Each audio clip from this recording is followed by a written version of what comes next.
mon esprit tranquille.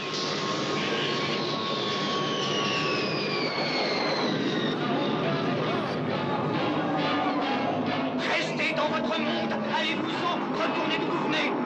Dieu bénisse l'Amérique. Partez, je ne veux plus vous voir. Dépêchez-vous. Tirez. Partez chez vous.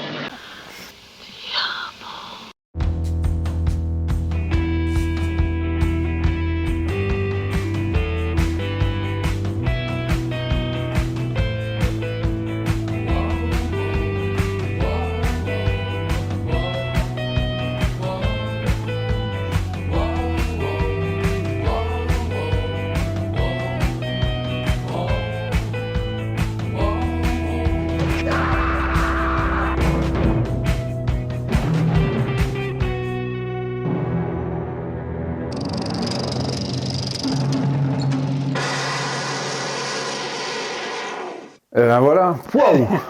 C'est... L'homme qui venait d'ailleurs. Bowie. On était avec Mick Jagger, maintenant on est avec David Bowie, qui apparemment sur le tournage était drogué de A à Z et il savait pas ce qu'il faisait. À ce point-là. Mais c'est vrai qu'il n'a pas l'air d'avoir très bonne mine. Hein. Là aussi, on est à fond dans le côté androgyne du personnage. Ça joue beaucoup sur l'androgynie de David Bowie. Et voilà, il est parfait pour jouer un extraterrestre, puisque voilà, son album, c'était l'époque de Ziggy Stardust. C'était un peu juste avant, puis il ne faut pas oublier que son premier single, enfin son premier grand succès, c'est Space Oddity. Oddity, pardon, oui, qui est une chanson qui a été inspirée du film 2001 Odyssée de l'espace. Donc on reste quand même toujours dans la science-fiction et de l'espace.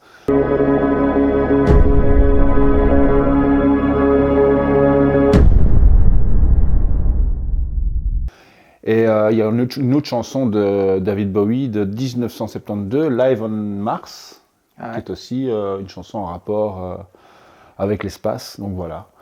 Et le personnage, comme tu as dit, de Ziggy, qui est une sorte d'extraterrestre, comme il a dit, il s'était inspiré de Vince Taylor pour son personnage, et qui a un côté extraterrestre et androgyne. Now Ziggy played guitar. Et tu sais comment est venue l'idée de prendre David Bowie? En fait, ils avaient vu David Bowie dans un documentaire pour la BBC. Et c'était un documentaire qui retraçait sa tournée juste après Ziggy, donc en 1974. Et comme tu l'as dit là tantôt, c'était une période où il était vraiment au plus bas. Pas artistiquement, parce que ça marchait bien. C'était l'époque entre deux albums majeurs, donc l'album Diamond Dogs et l'album Young Americans, où il y a eu même un hit, la chanson Fame, qu'il a fait en collaboration avec John Lennon. Et donc, c'est en voyant ce documentaire que Hook s'est dit, voilà, c'est Bowie qu'il faut, et ils vont se rencontrer à New York, et ils vont tomber d'accord pour tourner ce film. Alors là, je ne m'avance pas. Je me suis avancé pour Mick Jagger la semaine dernière, mais là, David Bowie, carrière d'acteur intéressante. Ah oui, là, évidemment, il a fait vraiment, il a même fait du théâtre. Il a fait Elephant Man, qui a été un grand succès. Et il a touché vraiment à tout, au film d'auteur. Il a fait un film... Il a fait un film David Hemmings, ce gigolo aussi, qui ressort en DVD récemment d'ailleurs. Oui, aussi. Alors il y a un autre film qui m'avait marqué, c'était un film qui se passe, c'est un film japonais, Fuyo. C'est ça, Furio, c'est ça, du réalisateur Nagashi Oshima, qui a fait l'Empire des Sens. L'Empire des Sens resté célèbre parce que c'est l'histoire de la femme qui a coupé le sexe de son amant. Oula. Scandale absolu, l'Empire des Sens. Furio, et c'est la musique, c'était de Ryuichi Sakamoto. Musique mythique, tout le monde la connaît, mais qui a fait surtout une musique que moi j'adore, la musique du Dernier Empereur de Bertolucci évidemment, mais de Snake Eyes de De Palma, qui est peut-être pas le meilleur de Palma, mais pour moi c'est mon préféré de De Palma. Nicolas Cage. Et la musique sublimissime, quoi. Enfin bon, carrière d'acteur incroyable, regardez les films. Quand même. Et son fils n'est pas réalisateur. Son fils, putain, oui. Son fils qui s'appelle, il a un nom génial, ce mec. Son fils a un nom. Il a un nom super. Il a un nom de réalisateur incroyable. Je sais, mais... Et il a fait un film Moon 44 ou juste Moon avec Sam Rockwell, qui est un chouette film. Il a fait après un autre film avec Jake Gyllenhaal qui est super, vraiment très bien, dans un train, et il y a une espèce de boucle temporelle. Et après, malheureusement, il a fait l'adaptation du jeu vidéo. Enfin voilà, j'ai pas pu dépasser les 10 premières minutes. Peut-être que les amateurs du jeu vidéo ont adoré, mais j'ai un gros doute, parce que je crois même que les amateurs du jeu vidéo n'ont pas aimé. Mais voilà, dommage, parce qu'il a fait deux chouettes films. Je pense qu'il a peut-être fait un après, mais je n'ai pas vu. Et donc voilà, que raconte ce film ? En fait, c'est un mec, c'est un extraterrestre qui arrive sur Terre, et on comprend pas bien ce qu'il essaie de faire. Hein. Il essaie de monter des brevets, donc il essaie de faire valoir des brevets, de monter une organisation, Mais il arrive à avoir multinationales. il arrive à produire des métaux de sa planète qui font qu'il devient très vite riche, et il a besoin d'eau parce que sa planète est en train de mourir. Your wife's out there somewhere. She's waiting for you.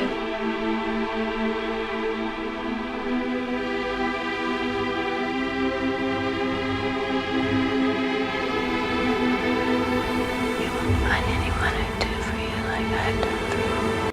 Et il a abandonné sa famille sur sa planète, famille qui ne reverra sans doute jamais, puisque voilà, le décalage... Pour revenir sur sa planète, le temps qu'il revienne, sa famille sera morte de toute façon. On ne va pas divulgacher la fin, mais il n'y retournera pas sur sa planète. Et en fait, ce mec va se retrouver, alors qu'il est... On ne sait pas ce qu'il veut faire, mais c'est un type qui est bourré de bonnes intentions. Parce que la planète Terre aussi est en train de mourir, de toute façon, et que ça pourrait profiter à la planète Terre, mais évidemment... Le gouvernement, la CIA va en décider autrement et va l'empêcher de faire ce qu'il voulait faire. C'est un peu comme Roswell, le fameux Roswell, ils vont l'arrêter, l'enfermer, le torturer.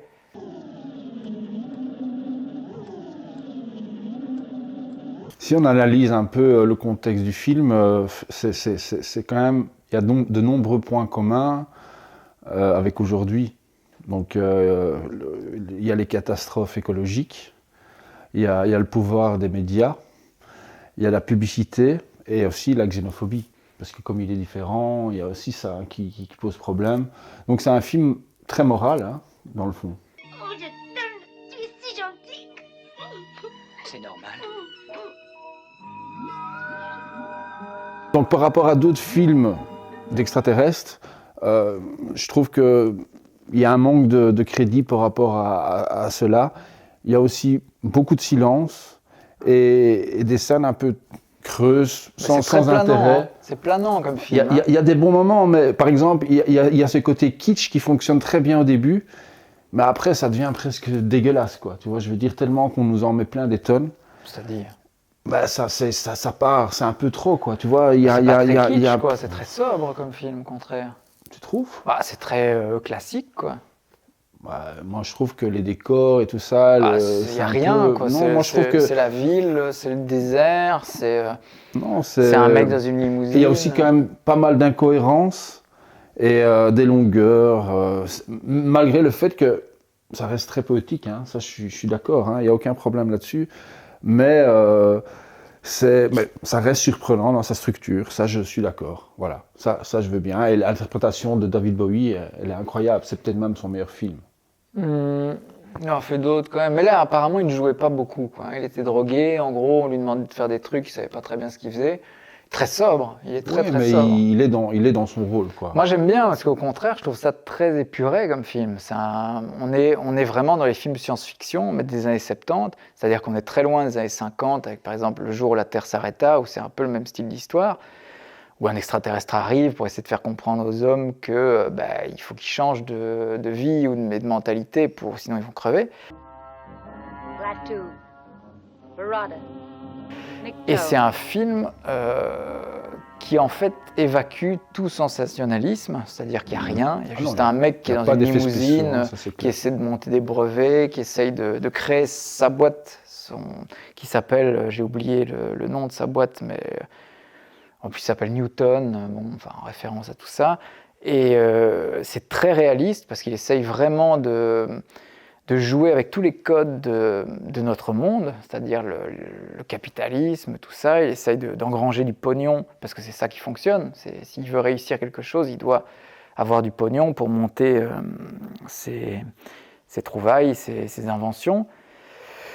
Et donc, c'est très planant, c'est lent, ça peut être un peu lent, ça aurait peut-être pu être plus court, mais moi j'adore la musique. Non, on n'est pas toujours un reproche, mais là, des fois, c'est trop. Ouais, mais moi j'aimais bien. En plus, il y a l'histoire avec la fille qui est jouée par Candy Clark, c'est ça, hein, Candy Clark, qui joue la femme de chambre qu'il rencontre et qui va un peu l'entraîner dans sa chute, puisqu'elle est alcoolique. Et, il va un peu découvrir la télévision, il va découvrir l'alcool, et ça va le changer. Donc il va vraiment au contact des humains. Cet extraterrestre va devenir un humain absolument banal. Et ça se termine par une scène magnifique où il est alcoolo et... J'ai l'impression que M. Newton en a assez, pas vous? Je dirais même qu'il a son compte. Ah.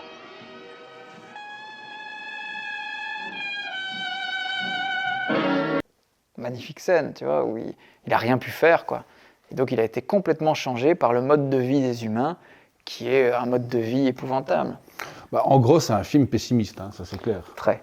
Alors que la série, qui a été réalisée en 2022, elle va au contraire être très optimiste.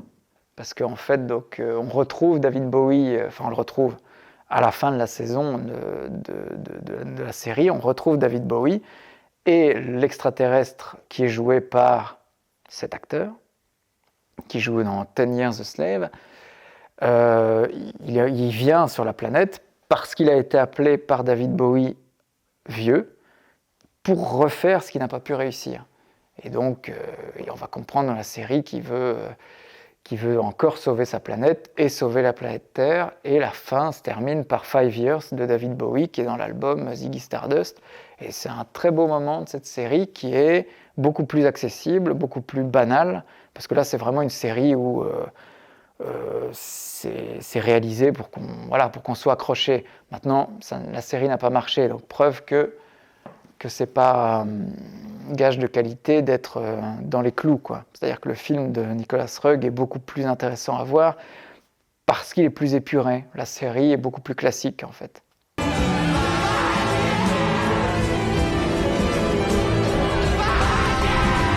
Sinon, un autre petit reproche, si je peux, à propos du film. Elle n'a pas aimé ce film. Non, c'est pas que j'ai aimé, c'est pas que j'ai pas aimé, mais voilà, j'ai pas été non plus, incroyablement surpris, quoi. Tu vois, c'est le fait que il y a beaucoup de, donc le film se passe en plusieurs temps, hein, mais je veux dire, on fait beaucoup de bons dans le temps.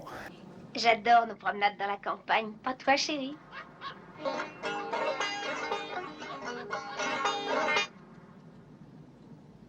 Et il n'y a pas vraiment de repère temporel.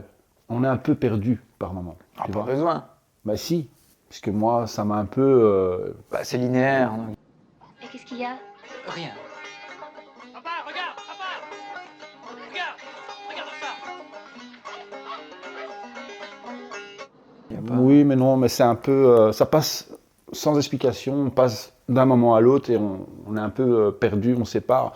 Il faut vraiment rester concentré pour savoir qu'on est déjà quelques années plus tard, quoi.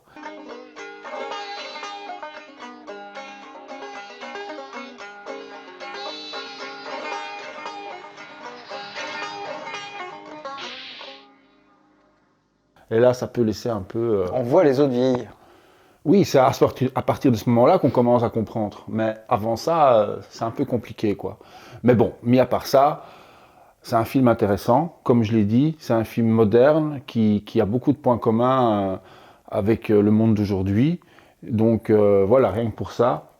Et puis bon, voilà, l'interprétation de Bowie, comme je l'ai dit là tantôt, elle est incroyable, quoi. Donc voilà, c'est un film que je peux conseiller, mais qui, moi, personnellement, m'a pas laissé j'ai envie de dire, subjugué, quoi. Je ne suis pas un scientifique, mais je sais que tout commence et finit dans l'éternité. Et la série est chouette parce que donc ce film, je pense que la série, elle ne peut plaire qu'aux gens qui ont vu le film. C'est peut-être pour ça qu'elle n'a pas marché. C'est pour ça que la série, à mon avis, n'a pas marché. Bon, maintenant, ceux qui ont aimé le film vont sans doute trouver la série un peu faible. Mais ce qui est intéressant, c'est qu'on retrouve Marie-Lou, donc cette femme qui était la femme de chambre, qui est devenue religieuse, parce qu'elle a tellement culpabilisé du fait que, à cause d'elle, l'extraterrestre soit devenu une merde, un rebut, totalement un alcoolo, elle a culpabilisé, elle est devenue nonne. Tu vois, donc il y a un côté un peu étonnant. Et puis on retrouve David Bowie, mais qui n'est pas joué par David Bowie, qui est joué par Bill Nighy. What was that? Wit! Wow! Donc le mec qui jouait dans Pirates des Caraïbes, avec ses tentacules, et le mec qui potentiellement peut gagner un Oscar, puisqu'il a joué dans Vivre, remake d'un film de Kurosawa, donc Bill Nighy, qui joue aussi dans un film que tu adores aussi, avec Keira Knightley, Love Actually. Love is all around me, and so the thing. I'm afraid you did it again, Bill. Non, ouais. C'est lui qui joue un rockstar. Ok. Donc voilà, c'est lui qui joue. Et c'est intéressant parce on y croit quand même que Bill Nighy puisse être David Bowie. Tu vois, il y a un petit côté un peu cool, enfin, il le joue différemment que le Bowie dans le film. Il le joue vraiment très cool à la Bill Nighy. Tu vois, c'est vraiment il a plus rien du David Bowie du film. C'est devenu un mec qui est totalement en phase avec le monde dans lequel il vit, même s'il s'est retranché dans un monastère pour se cacher de la CIA. Mais on retrouve tout, il y a même des allusions au film quand il se fait torturer, c'est-à-dire on revoit des scènes, mais jouées avec Bill Nighy quand on lui arrache le visage, donc on retrouve toutes ces scènes-là, et on retrouve même une des infirmières qui le torture, qui est jouée par une actrice et qui poursuit le nouvel extraterrestre. Donc voilà, donc c'est une série qui peut être chouette à voir, couplée avec le film de Nicolas Roeg. Deux ambiances différentes, mais moi, j'ai adoré voir les deux trucs vraiment en enfilade. Ah bah ça va, tu me donnes envie de la voir. Je vais me lancer. Peut-être que tu apprécieras plus, mais...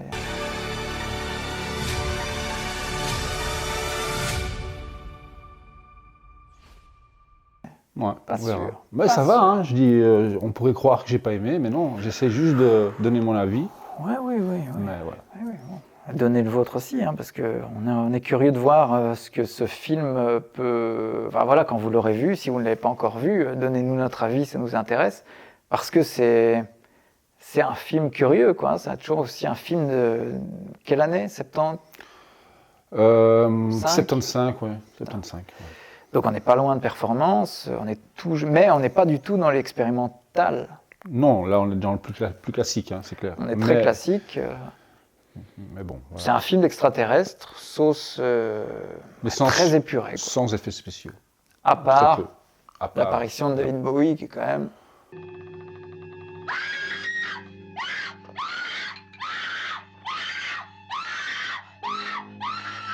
Alors la musique, moi, elle m'a fait planer, parce que donc on rentre parfaitement... Moi, j'ai adoré la relation entre David Bowie et Marie-Lou, donc qui est celle qu'il rencontre quand il va dans un hôtel un peu sordide.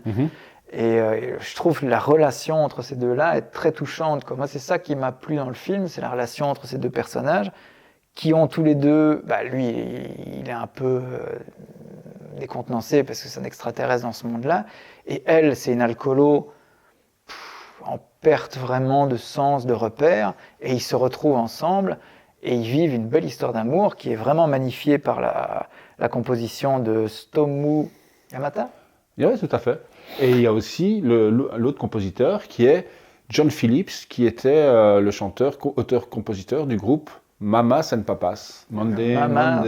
California Dreaming. California Dreaming aussi. Reprise par les Beach Boys. Avec la belle blonde Michelle, ce qui était sa femme d'ailleurs. Alors il faut aussi savoir que pour l'adaptation du film, ça vient d'un roman de Walter Travis, hein, qui a adapté deux films qui n'a rien à voir, incroyable. L'Arnaqueur et La couleur de l'argent, suite de L'Arnaqueur réalisé par Scorsese avec toujours Paul Newman. Paul Newman. L'Arnaqueur, sublime film qu'il faut voir, c'est de Robert Rossen et c'est un film... Là aussi, c'est un film étonnant parce que c'est un type qui joue au billard. C'est aussi une histoire d'amour qui est... là aussi, c'est étonnant. Parce que cette histoire d'amour dans L'Arnaqueur, je ne dis pas qu'elle ressemble à celle de... Ça n'a rien à voir avec celle de ce film-là, mais enfin, c'est assez déchirant, quoi. Tu n'as pas vu L'Arnaqueur? Si, j'ai vu. Parce que la fin, tant pis, elle meurt. Et putain, quoi. C'est pour ça qu'il ne veut plus jouer après, hein, c'est ça, hein? Je pense, il refait une dernière partie, il me semble. Enfin, et elle meurt d'une overdose, je crois, un truc comme ça. C'est un très beau film où il se passe rien. Quand même bien l'avouer, il se passe que dalle. Paul Newman était passé maître quand même dans les rôles où il faisait rien. Hein, Luc la main froide, c'est un type qui branle rien. Il arrive quand même à boire, je sais pas combien d'œufs, il bouffe des œufs. Mais en gros, c'est un type qui fout la merde tout le temps. Et le film, c'est un type qui fout la merde tout le temps. Et dans L'Arnaqueur, c'est un mec qui joue au billard, quoi. Mais y a pas, je ne peux pas vous expliquer plus. C'est une histoire aussi banale que ça, mais c'est un grand film. Et la suite est aussi bien. Hein. J'aime moins, mais voilà. Ouais, mais c'est pas mal, surtout que ça se passe quand même 20 ans plus tard. Hein. Newman et Tom Cruise. Tom Cruise, hein. Mais vraiment, L'Arnaqueur, ça c'est un film, vraiment un grand film.